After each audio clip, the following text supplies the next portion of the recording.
The Lord had said to Abram, "Go from your country, your people, and your father's household to the land I will show you. I will make you into a great nation, and I will bless you. I will make your name great, and you will be a blessing. I will bless those who bless you, and whoever curses you I will curse, and all people on earth will be blessed through you." This is the word of the Lord. Thanks. Tim Middleton, very good. It'd be helpful if you had Genesis open, but actually it's a bit double-barreled just as we start off this morning. In a short while we're going to look at Galatians chapter 3, so it might be helpful just to keep a finger in Genesis 12 and turn over to Galatians 3. And to help you, that's on page 1169. It'd be helpful for you to have that ready as well.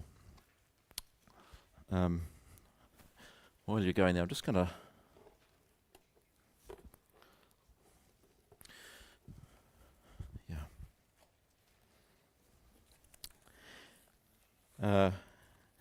now I sense a pattern developing within myself when I'm sketching around for an introduction and I can't find one easily. I kind of go back to when we used to live in the Kimberley. So yes, if you're getting a bit sick of that, let me know. But one of the things that I never really got used to in the Kimberley was, I confess, cyclones were actually exciting. Okay, because the weather cooled down because there was cloud cover and there was rain and it entertained the kids and it was just kind of exciting. What's going to happen? It took years to be convinced of the danger of cyclones. I was rejoicing in the markdown turkeys at the supermarket because of the power outages and all kinds of stuff like that. I kid you not. But kind of the takeaway, here's the serious point.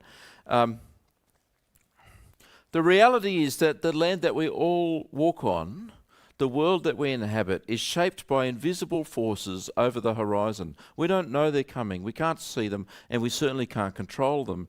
And when they break in on us, they can be life-changing. And Genesis chapter 12, verses 1 to 3, these three little verses, they're like a whirlwind, I think, in the scriptures. They send out winds that affect every book of the Bible, every event in the world, every person born until Christ comes again. Now, by the end of chapter 11, we've reached the Bible's halfway point. More than half of history, I think, happens before Genesis 12 begins. And then Genesis 1 to 11 doesn't finish on a happy note, does it? If you were here last week, you saw a dream of a united humanity slathering over its own technology, glory to us in the highest, trying to make a name for itself, but ending in confusion and division and a kind of hopelessness. Everything God had done from the beginning of creation, that was bringing blessing and goodness into the world. Terrific. Everything humanity had done, well, just about everything, left a curse and mutiny. What began with a bang has kind of ended with a whimper. And at the end of chapter 11, if you've got Genesis open there in front of you still, part of your anatomy in Genesis 11, where it ends is with this rather unpromising line of Shem, one of the kids of Noah. Far from Eden. In chapter 11, verse 27, we meet Terah, or I guess as his parents called him, little Terah. And we're meant to get the idea in this little section, it's a dead end. Right? Terah and his family, they come from the centre of moon worship in the world. Right? They live in a place like that. And, for them, the way they thought about what was going on in the world was, every month as the kind of the moon becomes a crescent, it's kind of the man in the moon rowing his canoe, right? Going away, so we pray and sacrifice and do religious things to make sure that we're kind of still secure and we've got meaning and security in moon god worship. And over 300 years, down 8 generations, we follow the unpromising line of Shem, far from Eden, and even after God calls Abraham in Ur of the Chaldees, they're slow to respond. They get up, they go, and then they settle in this place called Haran. And I think kind of that's the point. If you look at chapter 11, verse 30, there's almost like a double full stop there. You see, it reads, "Now Sarai was childless because she wasn't able to conceive." And the point is that this family line has come to an end. They can't create a future for themselves. Human history has kind of come to a stop. They couldn't make the tower. And now this family, this sterile, futile, powerless, hopeless barrenness is what's facing them. And if we've been reading Genesis attentively, I think we've got to agree that what's needed here is a new creation, a new humanity, a return to God's original purpose of blessing. And in one sense, to make the point, God couldn't have chosen a better couple, could he? You know, you think about how old Abram is, and Sarai, way past childbearing age, worshipping the moon, no spiritual power at all, just acting out of ignorance. And then in chapter 12 comes the cyclone. It lifts everything up and it flips it around. Everything normal and expected gets turned upside down, but it's not just bringing destruction, it brings blessing. And it's not just confirmed to the coast of one continent, right? But it's there for all the families of the earth. These 3 verses are called God's covenant with Abraham. It's deeply personal. 6 times God says, I will, I will, I will, I will, I will, I will. Look at Galatians 3:8 now, that bit that you've got your finger in. It's on page 1169 in our Pew Bibles. It's an amazing verse. Let me read it. Verse 8, chapter 3, verse 8. Scripture foresaw that God would justify the Gentiles by faith and announce the gospel in advance to Abraham. All nations will be blessed through you. See, what that's alerting us to is that if you're a New Testament Christian, when we look at Genesis 12, we're reading the gospel.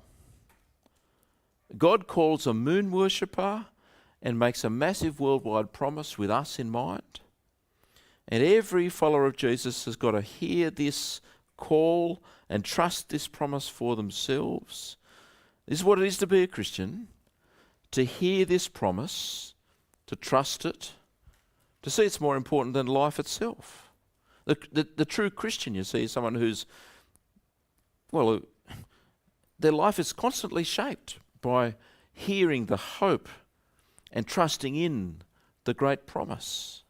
Someone who hears God calling them by name and who bases their life on that certainty. For 11 chapters, God has dealt with the whole earth. But now he deals differently. Now he works through a covenant, through a promise with one man, one woman. These aren't the rules of moon worship. That's not what's going on. That's where you do religious things to try and get on the moon's good side. No, the way God starts to work now is through covenant, through promise. In verses 1 to 3 in Genesis, back in Genesis 12 now, you is used 11 times, and it's not yous, fellas, it's you singular. I will make you a great nation. God's still concerned for the whole earth, but he's now promising to bring blessing to it through one man. Do you see? It's a new way of God relating to the world, and it plots a course, of course, to Jesus Christ. God's ends haven't changed. What he's aiming for hasn't changed, but his means have. He's creating a new humanity inside the old.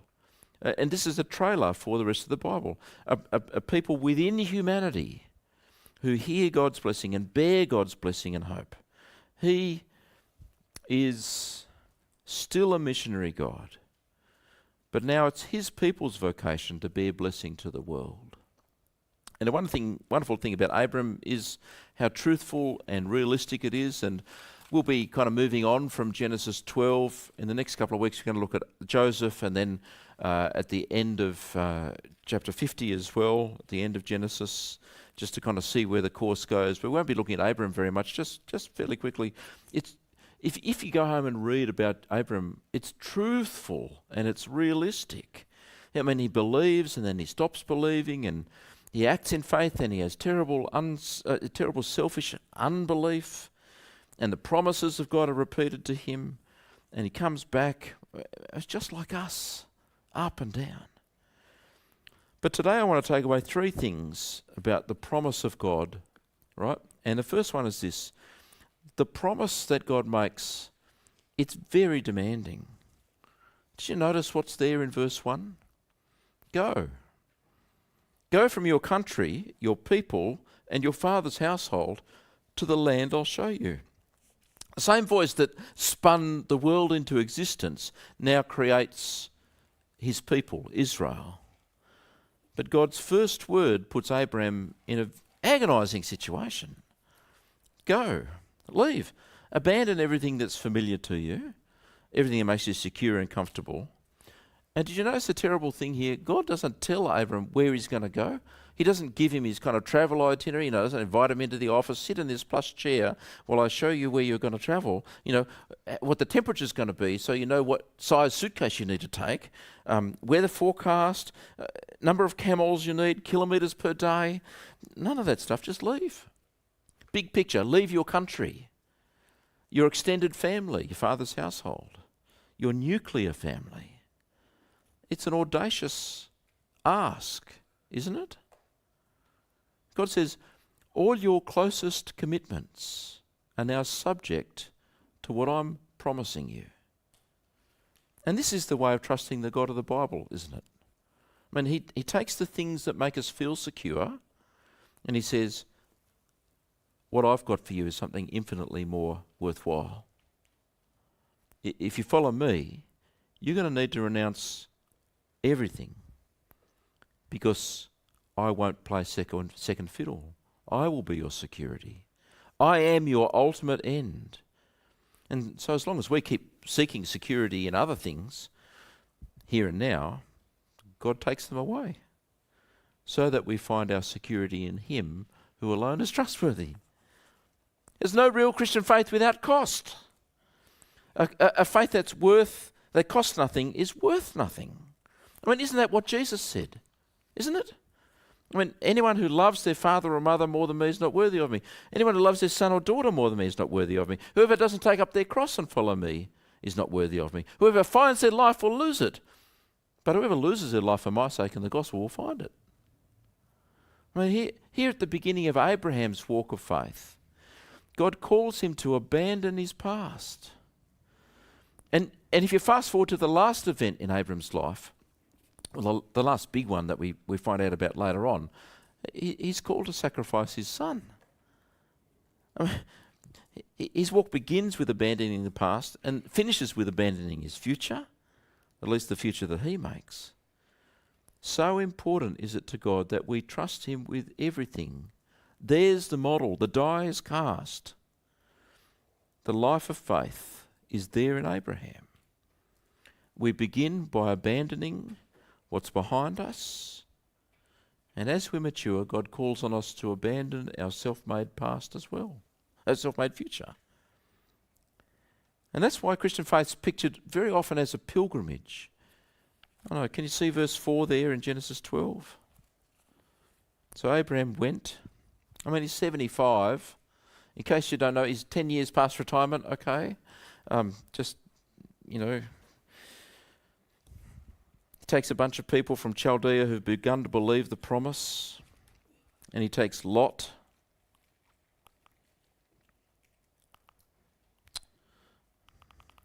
I'm sorry, but I'm just going to go. Somehow we've lost the actual. How about that? Yes, miserable Lot. And at the key religious centres, he doesn't worship the man in the moon. He builds altars, calls on the name of the Lord, consecrates the land where he ends up, because he believes the promise. And if you're a New Testament reader, you'll know that Hebrews reflects on this. Hebrews gives the backstory. Just listen. Hebrews chapter 11, verse 8. By faith, Abraham, when he went to a place that he'd later receive as inheritance, obeyed and went, even though he didn't know where he was going. By faith, he made his home in the promised land like a stranger in a foreign country, because he was looking forward to the city with foundations, whose architect and builder is God. The Christian life, you see, it's not static and stagnant. We keep looking for the heavenly city. I feel this temptation to settle down, get insurance, max out my super contributions, concessional and non-concessional.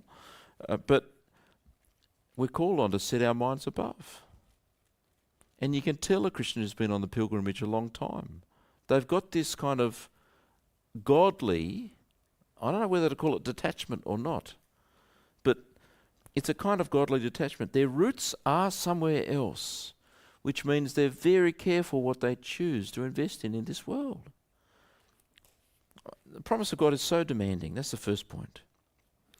The promise of God is, secondly, impossibly good.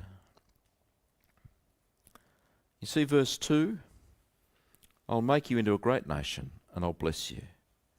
I'll make your name great and you'll be a blessing. All the things the Babel builders really wanted, meaning and security and a name for themselves, God says, I am personally obligating myself to you now in this promise. He takes this moon worshipper and his wife that doesn't have any babies, and he gives them this impossibly good life, more than they could have imagined, but all they yearned for.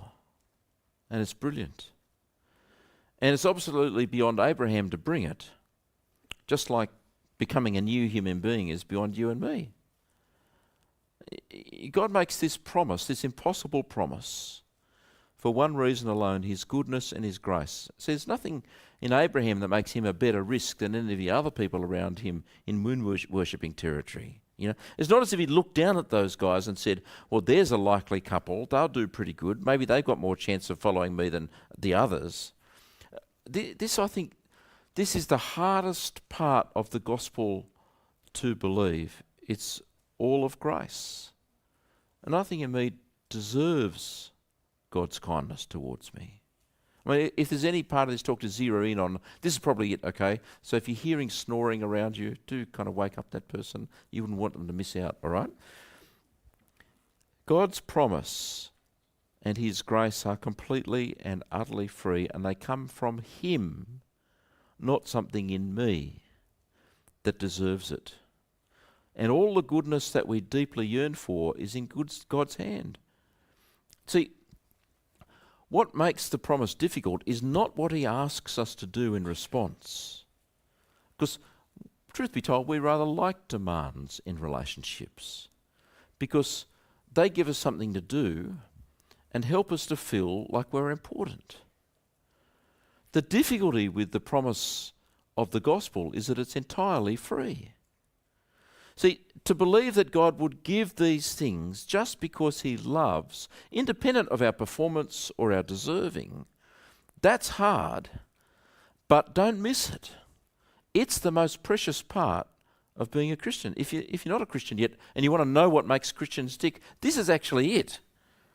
It's difficult because in most other areas of life, like in work, for example, you earn a wage in response for what you give. Or when you study hard and you get good grades, right? You see the pattern. You want a good retirement, you got to buy your insurance and buy your super. If you want the respect of others, you've got to kind of invest in giving people things and being worthwhile to people. Maybe you'll get an AM. Let me tell you a secret, not because I'm particularly sinful, or no more sinful than you.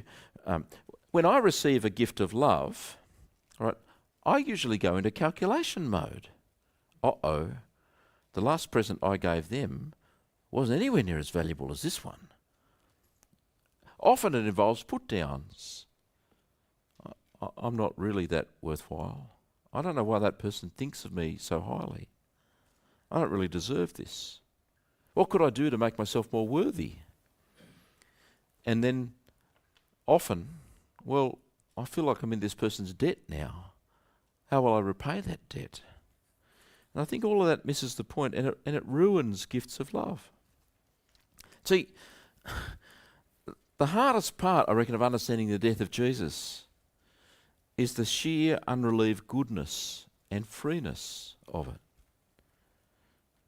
That God, without even consulting us, should offer complete forgiveness and give us everything good, life, eternity, His love, fellowship with Him, making us His righteousness. We don't deserve those things any more than Abraham deserved children. But you see, the more I hang on to my debt calculation view of life, the less I'm going to grasp the goodness of God, the promise that He makes, which is the difference between moon religion and true religion. See, listen, moon religion, whatever religion, they're all the same. They all work by what you do before God. They're all interested in getting in touch with the supernatural to get its power on your side, right? But true religion works by receiving God's goodness. And that's why moon religion can't change any of us, actually, because it never really challenges me at the centre. It only delivers self-absorption. When you hear the voice of God offering you life and fellowship with Him forever, blessing, belonging to His people, suddenly your agenda goes out the window because there's something so much bigger. You fit your life around His agenda rather than what religion does for you, where you get on and do what you want, trying to get God's help to do that, with you at the centre. Last week at Babel we learned we can't make ourselves meaning and significance, but it doesn't stop us trying. But truthfully, those things are only God's to give. And He offers them to us in the person of His Son, Jesus. And that's why faith, trusting Jesus, is so central to Christianity. It's, by the way, other religions aren't about faith, can I say? They're about trying to get in touch with the supernatural and about what you do to do that. But Christianity is about faith. And it's why Christians say faith alone. So God's promise is demanding, it's also impossibly good, and it affects others. See verse 3, I'll bless those who bless you. Whoever curses you, I'll curse. All peoples on earth will be blessed through you. It's part of the very promise of God that those around us are going to be affected by our belief and our unbelief. Now, I find this extremely disturbing as a parent. But it's the way blessing works, whether you choose it or not. That's why this little group of ex-Moonies comes along with Abram and Sarah into the land, and Lot too. They're already participating in the blessing. And then from verse 10, everything goes south. Abram journeys to the end of the land, and a famine breaks out, and he thinks, uh-oh, I've staked everything on this, and God hasn't come through. My family isn't fruitful. Sarah isn't having kids. The land is barren. For the first time, his faith is really tested. It's one thing to build happy altars through the land when things are going well, but it's another to face a famine with just the promise of God. And I need to say this, the promise of God isn't there to make life easier. I probably shouldn't say this bit, it's actually against all the rules of marketing, but if you're not a Christian, you're thinking about becoming a Christian, it's likely that your life will get more complicated if you become a Christian. There is another gospel out there, by the way. It's born from our Western culture, called the prosperity gospel, where God is there to make you healthy and wealthy. And, you name what you want and you claim it from Him. And the Bible's really a self-help seminar. But it's Christianity without suffering. It's Christ without the cross. It's like a moon religion. The promise of God, however, is greater than our needs. It's greater than our needs. And it always puts us where we have to make difficult choices. And so Abraham lets the side down. If you read on, have a look down through chapter 12 and on, he makes shabby choices. He abandons the promise and he goes to Egypt. He lies about Sarah because she's just such a hottie. You know, Pharaoh's going to want you. So tell him you're my sister, otherwise I'll get it in the neck. And Pharaoh quickly finds out that Sarah is Abraham's wife, and God sends this lovely little word, plagues, likely sexually transmitted diseases even. And Pharaoh's got no time for the Lord, calls Abraham, what have you done? And sends him on his way. And you see, everyone around Pharaoh is affected by good or ill by what Abram does. The blessing and cursing comes not because of the king, but because of his relationship with Abram.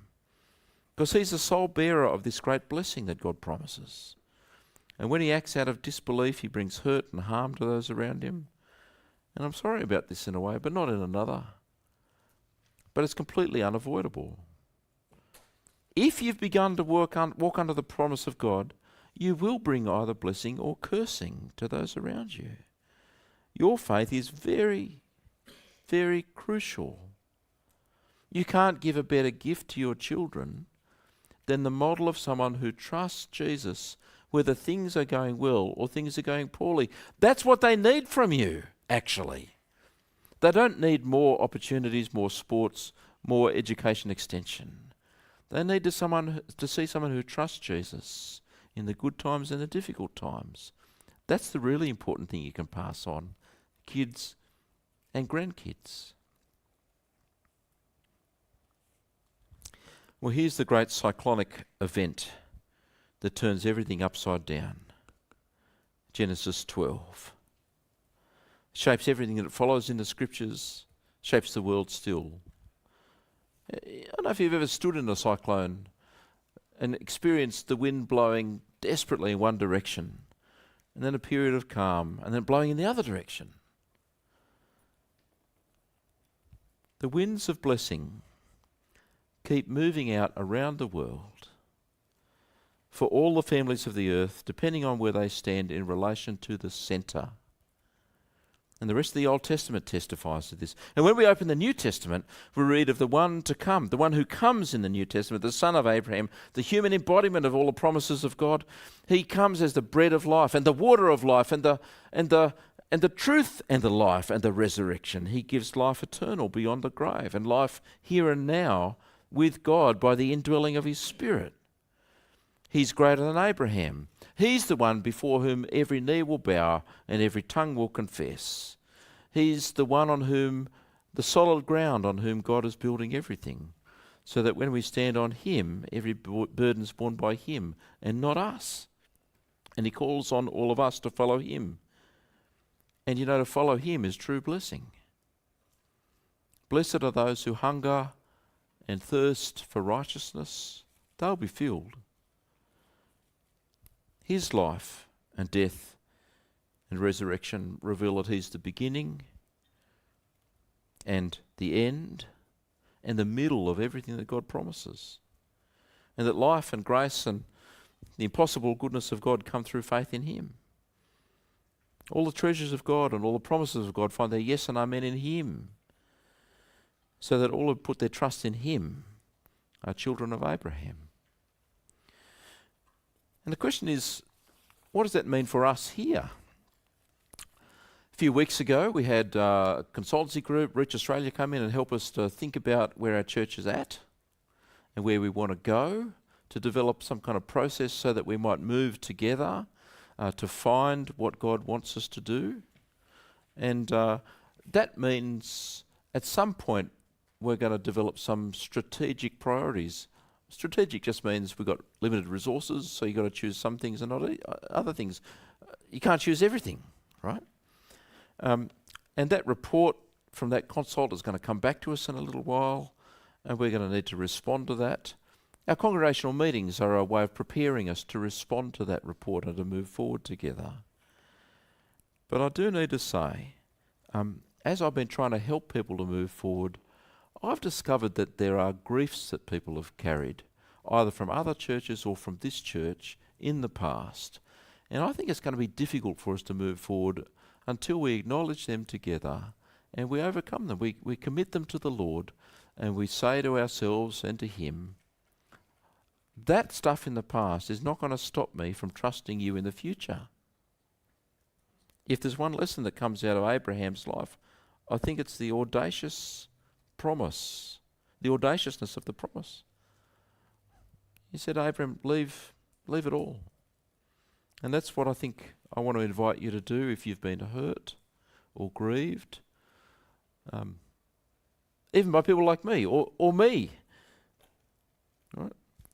Let's move together, move towards a future that comes through forgiveness because of Jesus. Happy to talk some more about that. We're going to stand and sing now. What is the song called? That will be helpful. What is it? Man of Sorrows. Thank you very much. Hi, I'm Tim Mildenhall. I'm the Senior Minister here at St John's Asquith. We're a group of ordinary people who've come to know the extraordinary love of Jesus. And so what that means is we think everybody matters. I'm not sure what's brought you online today, but I'm glad you're here. Please feel free to get in touch with us. We've got a bunch of services. We'd love to see you in person. Welcome.